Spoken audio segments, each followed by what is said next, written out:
Good morning, everyone. My name is Raj Jain, and today I'm going to be speaking on the effectiveness of UVC light as a potential disinfectant in the healthcare setting. So according to the slides, I am on the PICO question slide.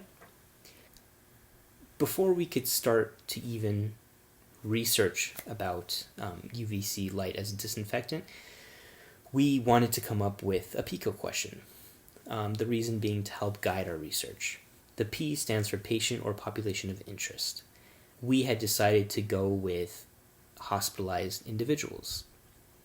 We understand that's a very broad population because the age range varies, genders vary, ethnicities vary, and even disease process or the condition that the patient has can vary greatly.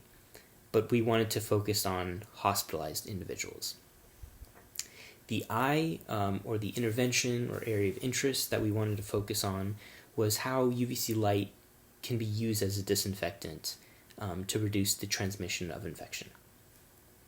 The C stands for comparison intervention, and that was basically disinfectation with UVC light and disinfectation without UVC light.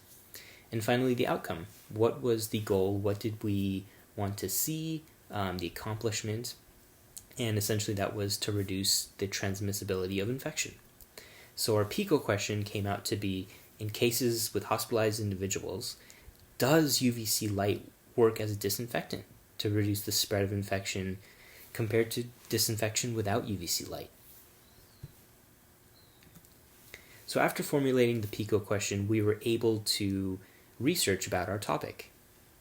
The methodology we used databases such as Google Scholar, PubMed, and other databases to gather database studies. We had limited it to the past 5 years, from 2017 to 2022, just to show the most recent research on the topic.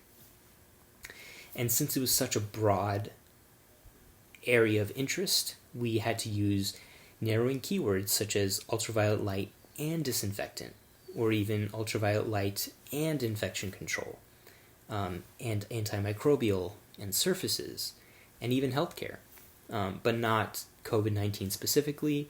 So as far as the discussion aspect of the paper, we had found that unfortunately there was not enough research done on the effectiveness of UVC light at a widespread clinical level.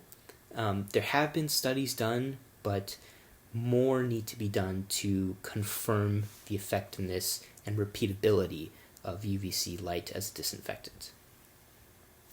Another thing we were concerned about was there weren't a lot of studies on the safety of using UVC light. How big of a dose can be used to lower the viral load or level of pathogens.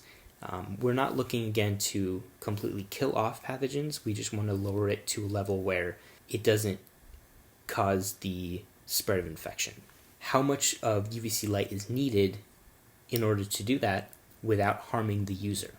And another thing we had found through our research was UVC light as a disinfectant should not be used as a replacement to old traditional forms of disinfectation, rather as something to augment that. Humans make errors all the time. They don't clean the surfaces properly, and that could lead to an increased risk of transmission of pathogens. So UV light is something that can be used to save time and resources, and can be a great evidence-based practice.